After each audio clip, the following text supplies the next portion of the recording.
sei quê. Mas assim, já que alguém convidou alguém, algum vizinho, alguma pessoa do emprego para a festa de Natal este ano ou não? Hã? As reações foram boas ou não? Alguém foi agredido? Não? Pronto, então é seguro. Podem fazer isso. Correu bem ou não? A recepção foi boa? Quando nós nos pomos a pensar com a cabeça dos outros, fica sempre mais complicado. Porque quando nós tentamos pensar com a nossa, já não é fácil às vezes. Quem é que me está a acompanhar? Hã? Mas quando a gente tenta com a dos outros, fica ainda mais difícil, é ou não é? Ora, muito bem. Então, penso que podemos ir para a palavra agora, é verdade? Mas antes de abrirmos a palavra, eu gostava de começar aqui só com uma pequena introdução. Eu tenho andado esta semana com um tema na minha mente que tem a ver com reconciliação. Já aqui na quarta-feira eu comecei a desenvolvê-lo e hoje vou dar continuidade. Mas nós, para falarmos de reconciliação, nós podemos falar de reconciliação com base em princípios ou com base em histórias. O que acontece? Jesus, quando falava connosco, falava com base em histórias. Porquê? Porque das histórias nós conseguimos extrair os princípios, caso dediquemos atenção às histórias. Mas dos princípios, nós não conseguimos deduzir histórias. Nós temos que pensar e depois descobrir formas daquilo entrar na nossa história ou na história de alguém. Ora, quando Jesus nos ensina os princípios, Ele já mete os princípios dentro de uma história para a gente saber como é que a coisa se faz. Porque Ele não era muito de dar aulas teóricas. Ele gostava mais de aulas práticas, é ou não é? E às vezes, a vinda aqui à igreja fica assim um bocadinho teórica, não fica? Digam lá. Mas quando a teoria é envolta numa história, sai da teoria e passa a ser francamente aplicável. E a gente sabe precisamente como é que é. Ora bem, então é assim, não basta nós termos boas histórias para contar. Nem basta termos tido bons momentos lá atrás, na nossa caminhada. Nós precisamos da glória de Deus. Nós precisamos do brilho de Deus na nossa vida. É ou não é verdade? O brilho de ontem pode aquecer um bocadinho as nossas memórias. Mas nós precisamos é da glória de Deus em nós hoje. E não como Moisés fez a dada altura. Vocês lembram-se daquela história em que o Moisés usou um véu para tapar o brilho da cara dele? Porque Moisés é aquele fulano, é aquele homem que entrava na tenda do encontro e estava ali face a face, não é? Com Deus. Não era bem face a face, mas era quase. E uma vez saiu de lá, parecia que tinha uns holofotes nos olhos. Tinha um brilho no seu rosto, que era uma coisa que as pessoas nem podiam olhar para ele, ele até pôs um véu. Mas depois o brilho já tinha passado e ele continuou com o véu. Porque a presença do véu era um símbolo de que ele tinha tido um encontro extraordinário com Deus. Mas, entretanto, ele foi tendo outros encontros, mas nenhum dos encontros a seguir voltou a pôr aquele resplendor na sua face. E diz a Bíblia que ele tirou o véu um pouco depois de ser necessário. Porquê? Porque ele era humano, não é? E nós humanos temos sempre dificuldade em ajustar-nos às realidades. Demoramos sempre um bocadinho. E então, às vezes nós somos assim, nós temos encontros com Deus, temos experiências, temos boas histórias e ficamos presos a essas boas histórias em vez de criarmos novas histórias. Em vez de vivermos novos acontecimentos que dêem origem a novas histórias inspiradoras para nós e para outras pessoas. E é um bocadinho sobre isso que eu vos queria falar hoje. Sabem que Natal é um tempo de presentes, não sabem? Quem é que andou aí a gastar as horas livres, a ir de loja em loja, a aproveitar as promoções da sexta-feira pálida? Hã? Digam lá, quem é que andou aí a torrar aí uns cobres? Alguns não, mas outros não se querem acusar, mas andaram. Alguns eu até sei que interrompia as compras com telefonemas. Muito bem. E Natal é um tempo de presentes e nós gostamos de receber presentes de Deus, não gostamos? Também gostamos de receber presentes uns dos outros, não é? Não me estou a candidatar, mas eu hoje recebi já um. Jegas, consegues ir aí buscar o meu presente? Está ali em cima do púlpito. Vais ali àquela sala, vais buscar o meu presente. O presente que eu recebi hoje. Vocês sabem,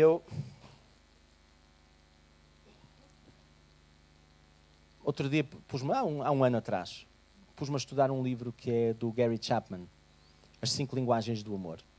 E fiz lá o teste de qual é que era a minha linguagem do amor. É esse mesmo. E então, o que é que acontece? Há 5 linguagens, uma é as palavras de afirmação. Eu vou precisar agora aqui, agora vai dar mais jeito aqui. As palavras de afirmação, outras é os presentes, outros é o toque físico, a outra é o tempo de qualidade e o último é atos de serviço. É isso mesmo. Eu sempre que faço esse teste, posso estar bem disposto, posso estar mal disposto. A linguagem do amor que me aparece sempre mais em baixo é a dos presentes. A não ser quando eu estiver entalado e que alguém venha com o presente que eu preciso na altura, não é? Aí eu creio que vai dar top mesmo aí. Mas nunca fiz o inquérito nessa altura. Então vejam. Isto, vocês conseguem adivinhar o que é ou não? É uma aranha com muitas pernas? É um sistema solar, hein?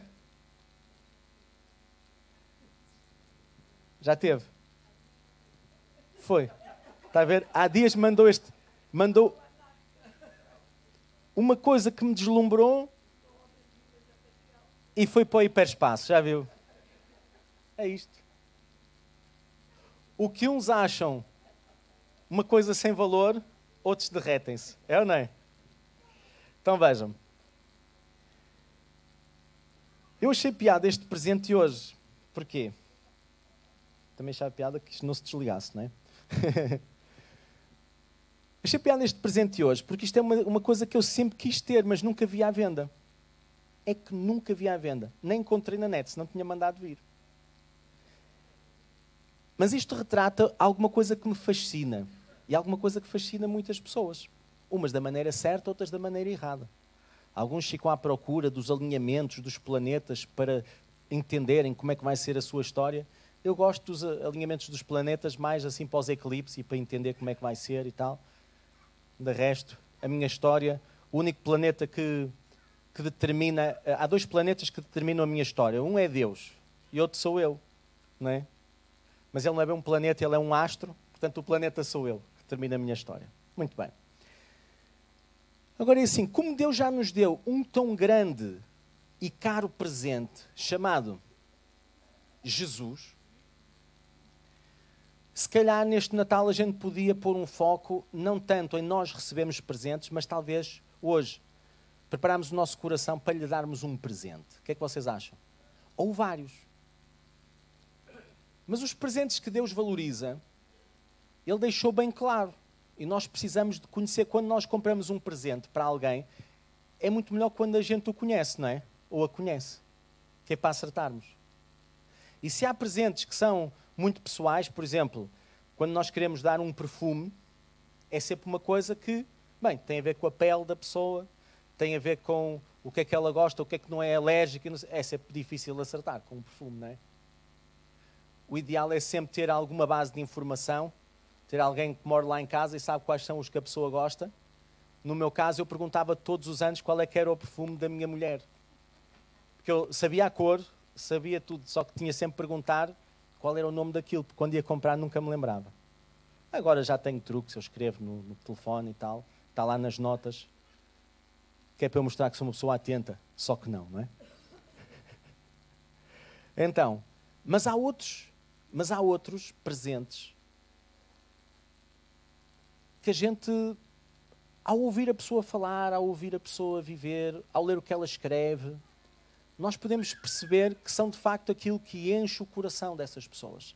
E nós, ao lermos a palavra de Deus, nós conseguimos encontrar quais é que são os presentes que enchem o coração de Deus. E eu fiz isso para preparar esta pregação, já viram? Não foi bom? Digam lá. Porque há presentes que estão na nossa mão para lhe serem entregues, mas que estão na nossa mão há tempo demais. E para vos ensinar isto, eu decidi contar uma história. Porque eu tenho escutado histórias já e conhecido grandes contadores de histórias. Os contadores de histórias convidam-nos a entrar no mundo com os seus olhos, a ler o mundo com as suas lentes, a sentir as coisas como eles sentem e guardar as memórias que mais os marcaram, como se tivéssemos vivido esses momentos com eles. E eu cresci a ouvir histórias. Contavam-me na igreja muitas histórias, quase todas sobre a Bíblia. As outras que não eram sobre a Bíblia eram histórias para eu esquecer, porque eram murmurações e tal, e coisas assim. Não valia a pena guardar essas. Ainda me lembro de algumas, mas pronto. E através dessas muitas histórias que me contaram na igreja, levaram-me a conhecer os personagens da Bíblia. E a conhecer momentos. Os momentos mais intensos da vida deles, como se eu lá estivesse. E quase sempre havia uma moral da história, uma verdade central que costumava ser apresentada como o que devíamos imitar, como devíamos aprender, o que devíamos ser. Em casa também me contavam algumas histórias, tanto da Bíblia como da literatura, porque a minha mãe era neta de um fundador de igrejas e era professora de português e francês. Então, também em casa há histórias que não eram para me distrair e entreter e pôr-me a comer ou coisa assim de género, tinham o foco no que deveríamos fazer ou em alguma qualidade a imitar. Naturalmente, neste contexto, eu também me tornei um contador de histórias. O Zé lembra-se de algumas histórias que eu lhe contei. Eu gosto sempre de contar histórias e de criar histórias, criando as histórias com os enredos das pessoas que as estão a ouvir. Porque é sempre mais giro. Na minha adolescência, eu tornei-me também um contador de histórias e treinei mais a parte criativa. E contei muitas histórias de ficção, testando como poderia fazê-las passar por realidade, muitas vezes para evitar alguns encontros com o chinelo da minha mãe. Hã? Não conhecem essas histórias que a gente conta em crianças? Acho que conhecem. Outras vezes, contei histórias de ficção a tentar fazê-las passar por realidade simplesmente por nada. Nem consegui explicar porque é que eu estava a mentir nessa altura, mas pronto. Nem a mim mesmo consegui. Só pela tentação de contar a história e ver o que é que acontecia. Já na idade adulta comecei nesse mesmo registro, mas graças a Deus não correu tão bem quanto eu queria e optei pela verdade que, ainda com múltiplas perspectivas, se mantém coerente e sempre reconciliável com os factos que são vividos. Então podem perguntar de mil e uma maneiras que a história fica mais ou menos sempre a mesma. Já as mentiras não é assim, não é? Então, quero começar por vos contar uma história que se passou com alguém que eu encontrei ontem. Com quem estive durante o tempo em que o coral cantava nas ruas, lá no Jardim do Mercado de Natal. E foi giro, porque ele apareceu lá, ele faz parte daquele movimento no Mercado de Natal. E ele sempre que está comigo lembra-se de uma história que nós vivemos os dois. Porque um dia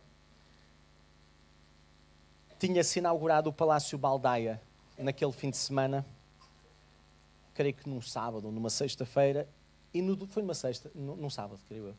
E depois no domingo a gente encontrou-se. Durante aquela inauguração do Palácio Baldaia, alguns de nós até andámos lá a trabalhar, em horário pós-laboral, até às tantas da manhã, a desvandalizar o espaço para manter alta a moral dos trabalhadores, que trabalhavam ininterruptamente para cumprir os prazos anunciados à população. E eu e os meus miúdos andávamos ali, a Carla andava lá a cirandar nas tarefas dela, e eu e os meus miúdos andávamos ali a ver se a encontrávamos e marcámos encontrar ali naquele espaço, na cantina da higiene urbana, junto à Marta de Benfica. E ali encontrei este tal funcionário muito falador que me disse: Eles estavam a comer, etc. Ele disse-me assim, conta-me lá uma dessas tuas histórias da prisão. E eu pensei assim, tinha estado a viver uma tão gira nessa semana. Nessa semana o que é que tinha acontecido? Eu tinha estado a fazer lá o projeto, que se chama Homem ao Máximo, porque ao mínimo já descobriste como é que era. E estávamos a falar acerca do que era ser homem. E que ser homem não era fazer coleção de mulheres. Era escolher uma e, pronto, construir uma casa com essa. E não andar a fazer filhos numa e depois ir à procura de outra quando aquela já fosse um bocadinho cansativa e, por aí fora, andar aí a gerar filhos aqui e acolá. E então, que é um hábito que os reclusos têm, não conseguem manter relações às vezes muito estáveis, sabe-se lá porquê, e acabam por ter alguns filhos de não sei quantas mães. E então, nessa semana, eu estava a falar coisas assim do género. Então digam-me lá, quantos de vocês é que tiveram um pai em casa para vos ajudar a crescer e para vos dizer assim, epá, por aí nem pensem em ir. Ah, não vais sair com esses amigos, não vais isto, não vais aquilo. Quantos é que vocês tiveram? Eu tinha 50 homens à frente. E daqueles 50 homens, quantos é que levantaram o braço a dizer que tiveram pais em casa para pôr limites? Tentem lá adivinhar. Nenhum. Não, foram mais um bocadinho. Quantos é que vocês acham? 5. 3. 3. Foram 3. Foram 3. E eu perguntei onde é que estavam os outros pais, onde é que estavam os outros 47? E eles não sabiam, porque se os pais não estavam em casa, não é? Normalmente eles não diziam para onde é que iam, os filhos é que tinham que dizer, os que tinham. E então, disse assim, olha, vocês não tiveram pais em casa, porque não tiveram pais em casa, andaram aí, na rua, com os amigos, a curtir, a crescer, a ser ensinados pela malta da rua, não foi? A descobrir o que é que era certo e o que é que era errado com os miúdos do bairro, com a malta de lá à volta. Então vejam só, quando nós crescemos sem um pai em casa, por muita dedicação que a nossa mãe tenha, há sempre umas lesões que ficam. E vejam, quem é que aqui tem filhos? Perguntei. E eles, montes deles levantaram. Vocês também, não é? Ainda bem, ainda bem. Crescei e multiplicai-vos, é um mandamento do Senhor. E então ele estava lá a partilhar, disse assim, quem é que tem filhas? E também levantaram, quem é que tem filhas aqui? Então ele disse assim, olha, aqueles de vocês que aqui estão, vocês sabem para que é que estão a criar filhos e filhas? E eles ficaram assim com os olhos muito arregalados, porque uma das coisas que os preocupa é como é que ficam os filhos quando eles estão presos. Disse assim, olha, os filhos que vocês criaram, e que vocês fizeram, não é? São ótimos candidatos para vir para aqui e encher este lugar, ok? E as filhas são ótimas candidatas para conhecer palermas como vocês. Não é como vocês, atenção, estava a falar para os do... Calma. Que vão estar ligados a elas durante um curto espaço de tempo, vão fazer filhos e filhas para perpetuar esse sistema. Eu disse com outras palavras, mas eu moderei aqui o meu linguajar. Mesmo assim não ficou bonito. Imaginem como é que terá sido.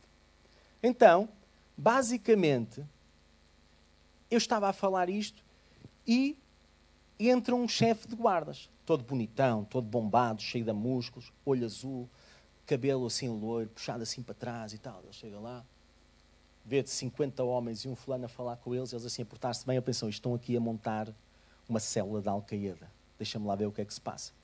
E ele entra, fica lá. Quando ele entra, eu estou a acabar esta conversa e estou a dizer assim, qualquer coisa. Olha, diz-me lá, sabes quando tu agora trocaste recentemente de mulher ou coisa assim? Ou agora estás aqui, a tua já se foi porque tu desapareceste há meio ano ou há um ano, ou estás aqui já a cumprir pena há não sei quanto tempo. Quando tu saís daqui já estás a pensar outra, que essa já foi à vida, não é? Ora, diz-me lá, o que é que essa mulher que tu estás agora a escrever ou estás a tentar arranjar, o que é que ela tem que a outra não tem?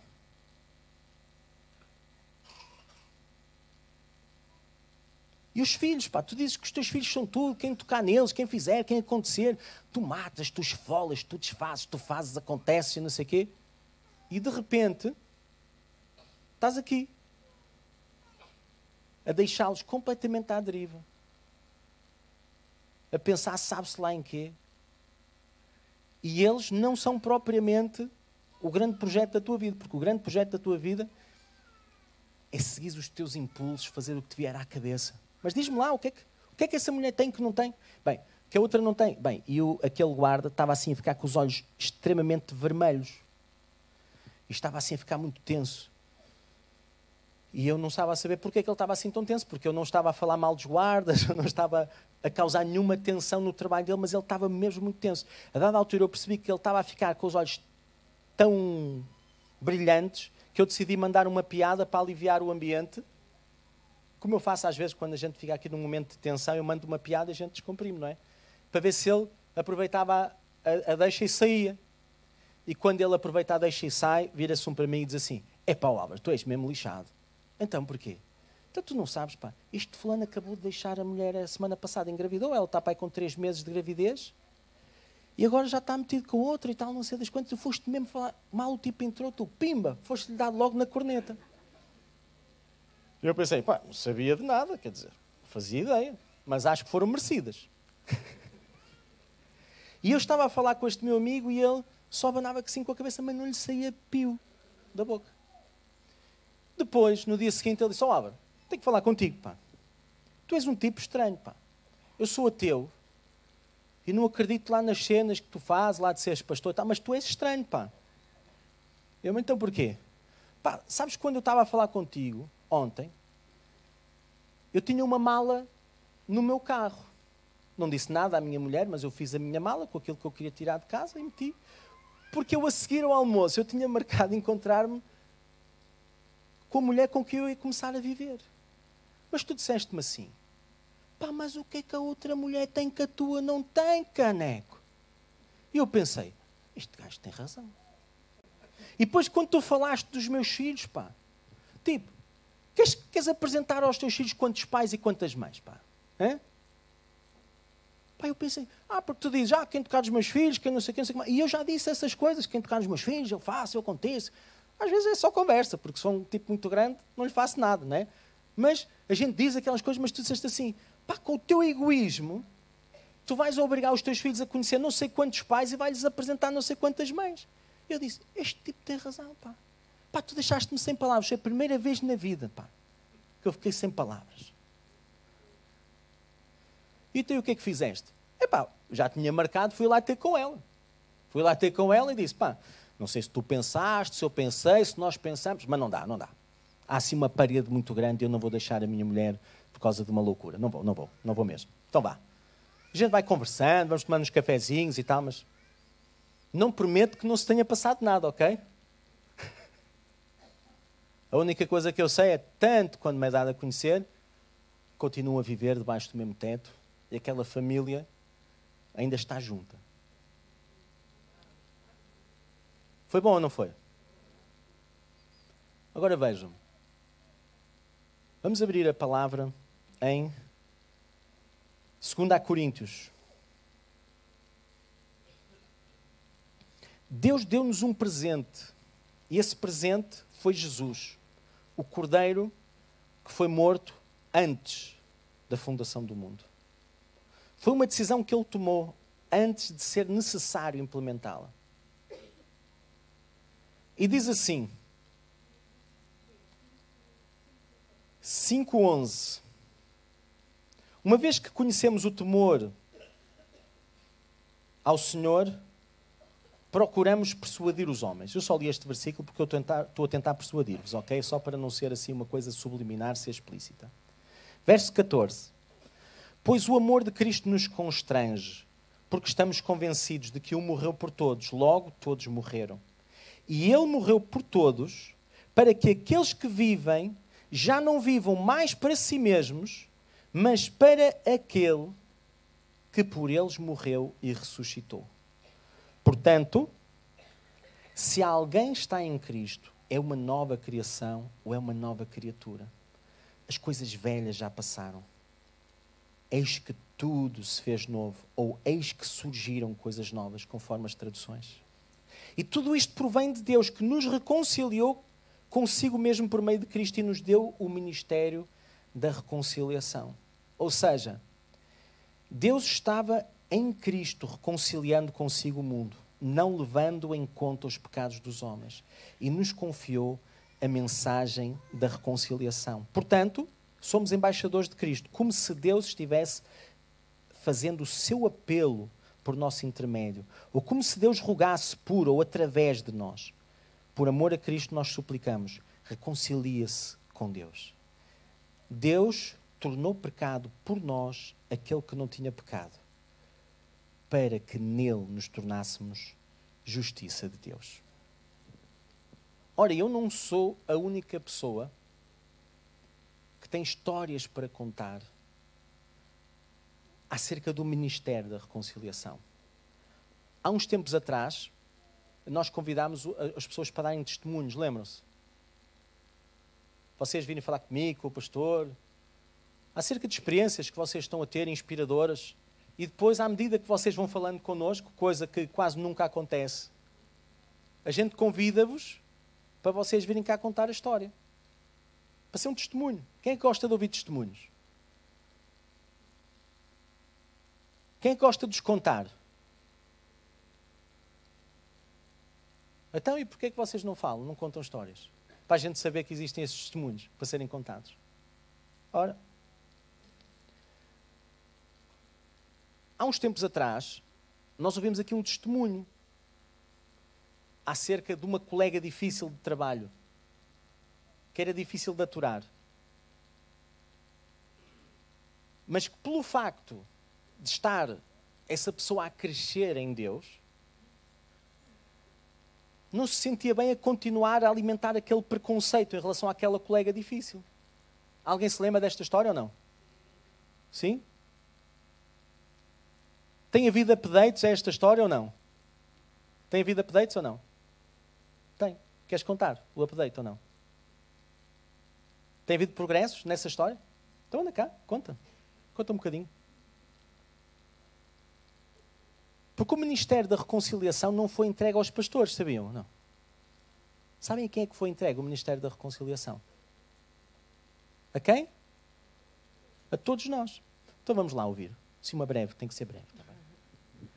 Bom dia, paz do Senhor, todos os irmãos.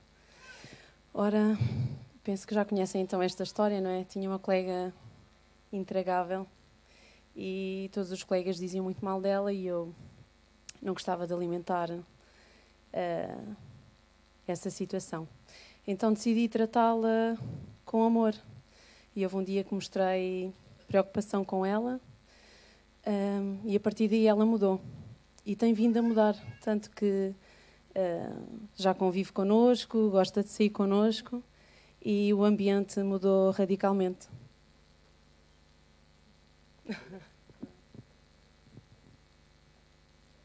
Foi promovida de colega intragável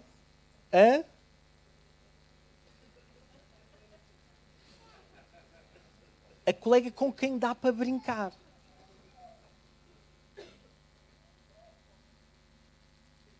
A minha pergunta é, que alinhamento cósmico tem que existir para nós abraçarmos o ministério da reconciliação?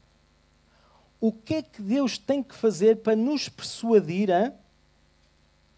Estão a ver? Só para quem está a ver em casa, um alinhamento cósmico é uma coisa destas. Que acontecimento improvável tem que acontecer para nós nos motivarmos a chegar ao pé de alguém que está mal consigo mesmo, está mal com a vida, está difícil de aturar, e levarmos algo de Deus que nós experimentamos e que nós não experimentamos uma vez de vez em quando, nós experimentamos cada vez que nos aproximamos de Deus e derramamos essa oportunidade expressa com o nosso carinho, com o nosso afeto, com o nosso interesse. Vocês sabem como é que se passou do estado inicial para o estado atual? Ou não? Como é que se transformou uma colega intragável numa colega sociável e com a qual dá para brincar? Sabem ou não sabem? Quem gostou da história? Todos gostámos. Mas como é que se passa do estado inicial para o estado final? Há um processo, e nesse processo há etapas. E nessas etapas existem interações, existem conversas. Conversas em que a gente, ou intencionalmente, ou às vezes sem notarmos, estamos a dizer coisas que são cruciais para a pessoa. Neste caso, os ingredientes foram um disponibilizar interior, como ela aqui falou, de não faz sentido eu manter esta postura para com esta colega e alimentar este problema que a gente aqui tem. Então há uma determinação dentro dela para tentar fazer alguma coisa. Mas é uma determinação que começou pequenina, não é? Só que à medida que nós vamos dando passos pequeninos, vão surgindo espaço para darmos outros maiores. E eu lembro que ela me contou há um tempo atrás que quando foi de férias, sabia que a colega ia de férias e desejou-lhe boas férias. Imaginem, uma coisa mesmo, só um cristão, para fazer uma coisa desta. Desejar boas férias a uma pessoa intragável. Que já não é tão intragável assim. Que já está no processo de mudança. E o que é que aconteceu? O que aconteceu foi que quando a gente trata bem uma pessoa, como é que a pessoa nos trata? Hã? Às vezes trata bem. Outras vezes não trata bem. Porquê? Vocês já tentaram ajudar um animal ferido ou não? Já tentaram? Um animal maltratado. Como é que é quando a gente vai tentar ajudar um animal maltratado? Ele fica com medo e ataca-nos, é ou não é? Por isso, nós usamos objetos de contenção, como luvas, não é? Dardos tranquilizantes. Eu sou especialista em dardos tranquilizantes com palavras. No passado eu era dardos tranquilizantes com as mãos e com os pés, mas agora é com palavras. Digam lá, progresso, não é? Mas às vezes nós temos que estar preparados, porque se as pessoas estão maltratadas, a gente vai querer ajudá-las. É tipo aquele exemplo que eu costumo usar muitas vezes quando estou a lidar com animais maltratados nas prisões. Um lobo às vezes é assim, é apanhado numa daquelas, ou um urso é apanhado naquelas armadilhas que faz assim, clac. Quando aquilo faz clac, o que é que acontece à perninha? Ora, digam lá. Fica presa e o que é que acontece ao ursinho? Parte. Então, por exemplo, no caso de um lobo, o lobo rói a própria pata para se libertar e vai embora tripé. Estão a ver a ideia? Mas não fica ali à espera. Se nós quisermos ajudar um lobo que esteja preso numa destas armadilhas, vocês sabem qual é que é a esperança que a gente tem? Não é que ele esteja a dormir, porque ele não vai dormir. A esperança que a gente tem é ter um dado tranquilizante ou conseguir imobilizá-lo com alguma coisa para abrir a armadilha, mas se possível com um dado tranquilizante, para a gente o poder pegar, como se ele fosse um cachorrinho normal, levar ao veterinário e tratar. E depois então, aquilo começa a sarar e a gente depois devolve o bichinho. Nem sempre é fácil fazer isto. É preciso reunir umas quantas condições. É preciso um alinhamento cósmico improvável. É? E às vezes a gente quer ajudar pessoas que estão a passar um mau bocado e não temos as ferramentas para não sermos mordidos, para não sermos agredidos no processo. E isso desmotiva-nos. Eu quero vos dizer que Deus experimenta isso montes de vezes, quando se chega perto de nós. E perto de outros seres humanos que têm tanto valor para Ele como nós. Só que o que é que nós aprendemos com Deus? O que é que Deus faz quando se aproxima de alguém para fazer bem e encontra ingratidão, encontra indiferença, encontra estou nem aí? O que é que Ele faz? Hã? Insiste e volta mais tarde. E se nós quisermos aprender com Deus, Ele é o melhor professor que nós temos. Porque é dele que nós recebemos o ministério da reconciliação. Digam lá quantas vezes tivemos que ser abordados até dizer que sim. Hã? Façam lá contas. Quantas? Hã? Quantas? João? Bué o quê? É 3? 4? 50 anos. Estão a ver o que é 50 anos a encher garrafões de tampas? Quantas cadeiras de rodas são? Estão a ver? 50 anos de tampas. E Deus ainda estava lá, à espera da brecha? Sempre. De quem é que a gente recebeu o ministério da reconciliação? É deste. É deste de que estamos a falar. As nossas lutas, elas fazem parte do percurso. Só que elas não nos podem definir. As nossas lutas não nos podem definir. Os atropelos da vida. As coisas tramadas pelas quais nós passamos e que nos deixam a patita quebrada lá, na armadilha que a vida nos pregou. Não pode ser isso que nos define. Não pode ser o nosso sofrimento, a nossa dor a definirmos. Não pode ser a nossa fraqueza a definirmos. Assim como também não pode ser o nosso sucesso a definirmos. Ou a nossa glória, a nossa proeza. O que é que nos pode definir? Como é que eu descubro quem sou?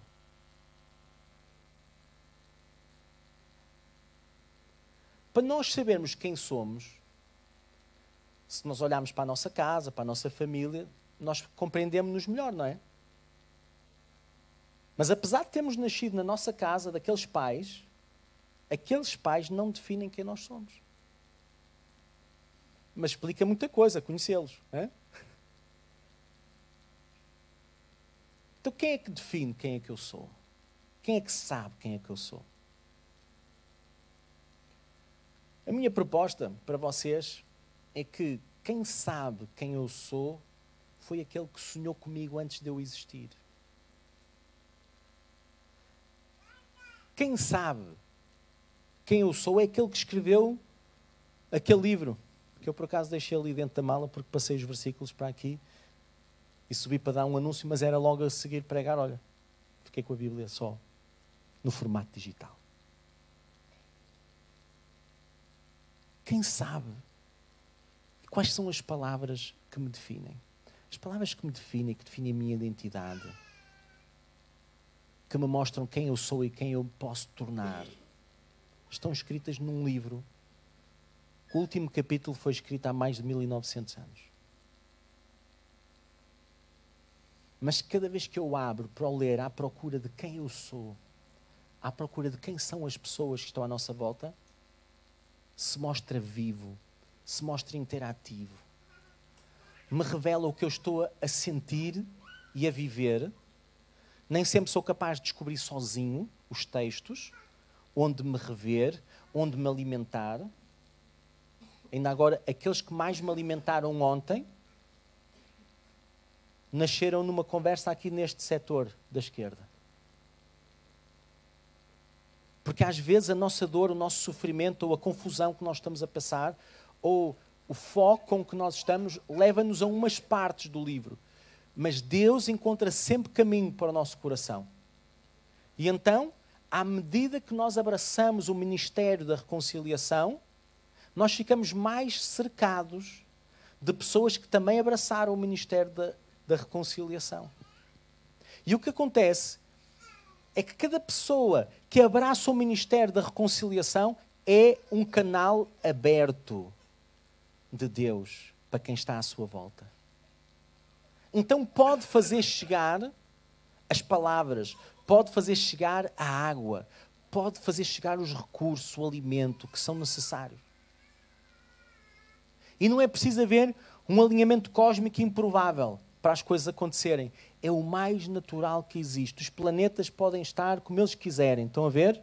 Bonitos, como a gente gosta de os ver. Assim, uns para cada lado. A mostrar toda a beleza do sistema. E eu pergunto-me, Deus, porquê é que eu não consigo encontrar sozinho na tua palavra as coisas que eu preciso para me alimentar? E a resposta que eu encontrei é que se eu conseguisse encontrar sozinho, eu achava que não precisava dos outros. E Deus não me abençoa tantas vezes, a mim diretamente, porque Ele quer fortalecer a minha conexão com outras pessoas.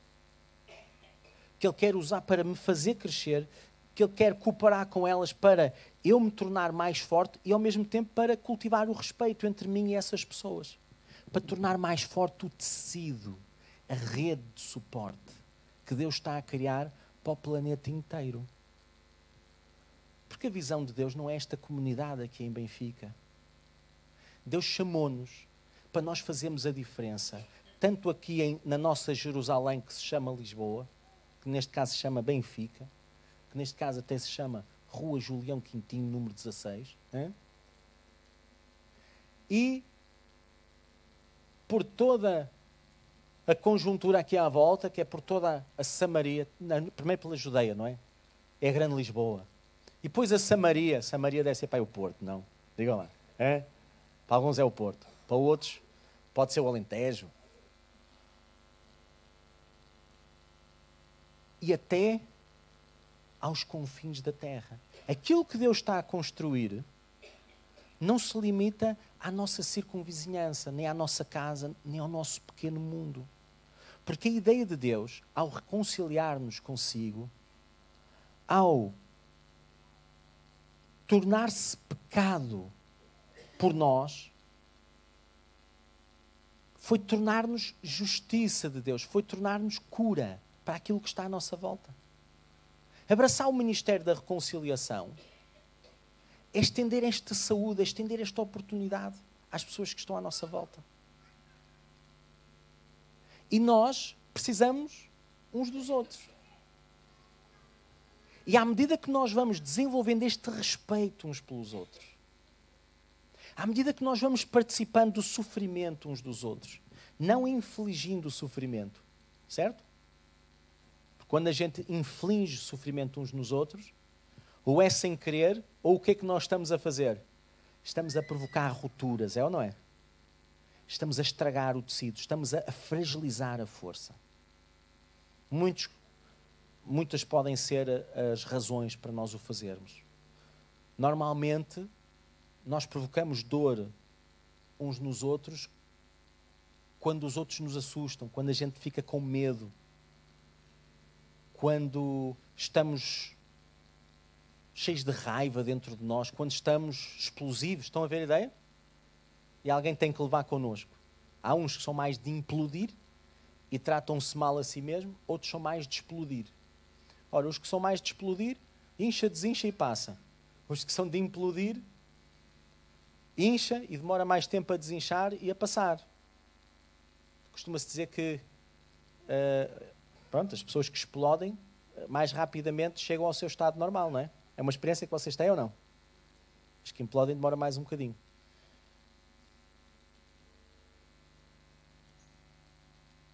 Mas Deus,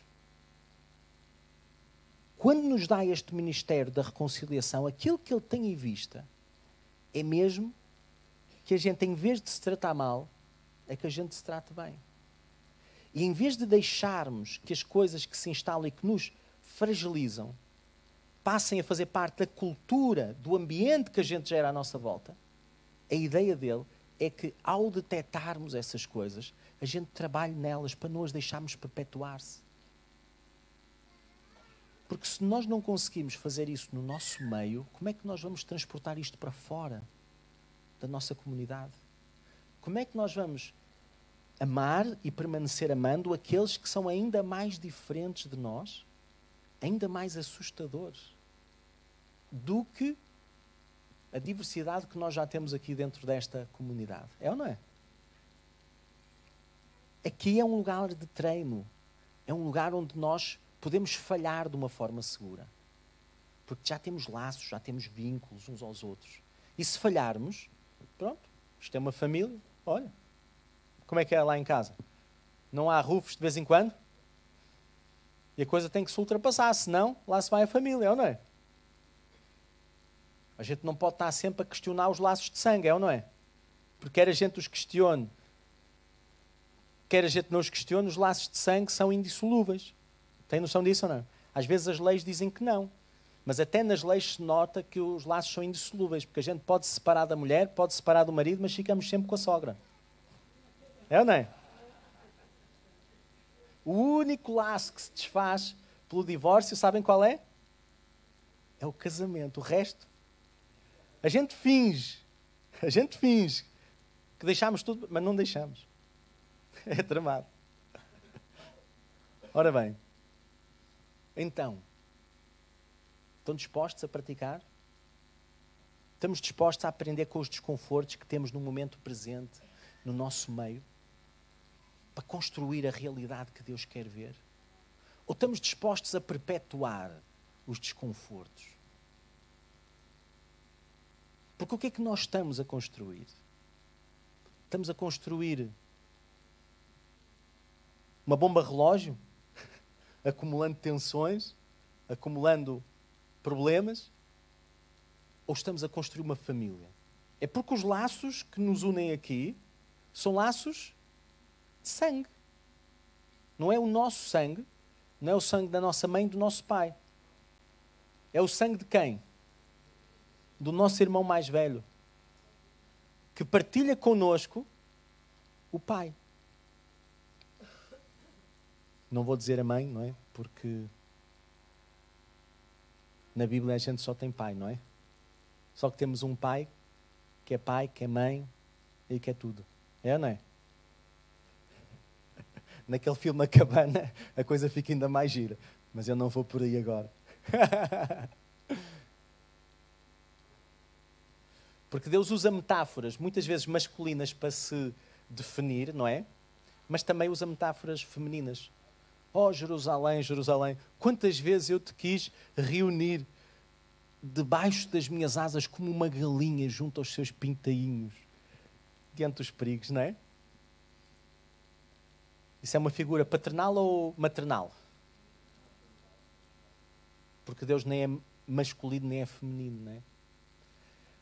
Então, nós recebemos o Ministério da Reconciliação.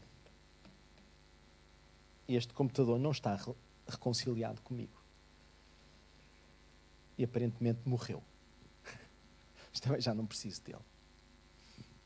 Ele ia-me dizendo as horas. Aquilo que eu gostava para finalizar este tempo, antes da gente ter um novo tempo de louvor, um novo tempo de adoração, de vos dizer é que as nossas lutas do momento presente não nos podem definir. Nós temos que ver nelas aquilo que Deus vê nelas. Deus prometeu que não deixaria vir sobre nós nenhuma prova senão à dimensão humana. E juntamente com a prova, Ele daria o escape. Agora, às vezes o escape somos nós, a posicionarmos de uma forma correta junto de alguém que tem um problema, que tem uma luta. Mas se nós não nos colocamos à disposição, o escape está lá perto, mas não serve de escape. Mas Deus tem sempre mais escapes. E Ele é o último garante da sua palavra. Quando nós falhamos, Ele não falha. Mas o meu convite para vocês nesta manhã é: vamos esperar pelo próximo alinhamento cósmico da nossa vontade. Hoje estou mesmo a sentir. Hoje estou mesmo a sentir abraçar este ministério da reconciliação. Estão a ver a ideia? Ou vamos determinar dentro de nós. Vamos dizer, olha, vocês podem ir tomando os vossos lugares ou não? Obrigado. Vamos olhar para dentro de nós e vamos ver quantas vezes Deus nos deu escape. Quantas vezes Deus veio ao nosso alcance, ao nosso encalço, queria eu dizer. Vamos ver quantas coisas boas Deus acrescentou à nossa vida. E por que não sermos nós a coisa boa que nós acrescentamos à vida de alguém? Porque Porque é este o presente que Deus quer receber. Deus quer receber pessoas disponíveis. Pessoas que crescem e que se deixam transformar de maneira a serem um presente para quem está à sua volta. Que não acrescentam sistematicamente tensão a alguém, mas que se acrescentam tensão num momento, se tiveram tempo para acrescentar tensão no momento, vão arranjar tempo para diminuir a tensão no próximo. Ou se não tiverem ainda jeito e capacidade no momento seguinte, vão estar atentos para que no outro que se seguir consigam fazer isso. Vocês estão a conseguir acompanhar o meu raciocínio? Estão-se a lembrar de momentos onde a vossa vida foi resgatada? Claro que também é muito mais fácil lembrarmos da última aflição que temos ou daquela aflição que ainda hoje nos dói. Mas que não seja isso o nosso horizonte quando nós vimos aqui à casa de Deus, ao lugar do encontro. Que quando nós vimos aqui, que os nossos olhos se possam deslumbrar com o nosso Deus. Se possam deslumbrar com a sua palavra. E que nós possamos abandonar um certo ceticismo que tende a instalar-se dentro de nós por causa das nossas más experiências, às vezes repetitivas, e que possamos dar hoje a Deus de novo uma oportunidade de nos reconciliar com a vida, de nos reconciliar uns com os outros, de nos reconciliar consigo e nos transformar em canais de reconciliação, instrumentos de reconciliação. Amém? Então, à medida que vocês perceberem que Deus está a falar convosco e que não é uma coisa só mental, não é uma coisa que está a entrar pelos ouvidos, mas é uma coisa que está a entrar no vosso coração. E à medida que vocês decidirem que querem mesmo fazer parte deste mover de Deus, eu gostava que vocês ficassem de pé. Mas só à medida que fizer sentido para vocês. Não é por estarmos a pôr a música a tocar que vocês ficam de pé. À medida que surgir na vossa mente uma razão para vocês dizerem: Deus, eu quero reconciliar-me com a vida, reconciliar-me contigo, reconciliar-me com alguém que eu estou desavindo, reconciliar-me com um mundo que está a fazer-me confusão, mas que precisa de ti. Eu quero ser um instrumento teu neste mundo. Vocês vão ficando de pé à medida que o Espírito de Deus for falando convosco. Se a pessoa com quem vocês estão desavindos ou têm dificuldades está aqui, olha, estamos a cantar esta música, vocês aproveitem a boleia, vão dar um abraço a essa pessoa, vão dizer qualquer coisa, mas para não ficarem expostos, se vocês tiverem um recado de Deus para dar a alguém aqui, algo que Deus planta no vosso coração, vão e entreguem neste momento. Assim, ninguém sabe se vocês estão a reconciliar ou se estão só a levar um presente de Deus a alguém. Ok? Mas vamos ser obedientes ao Espírito de Deus. Já chega de alimentarmos preconceitos. Amém? Vamos cantar.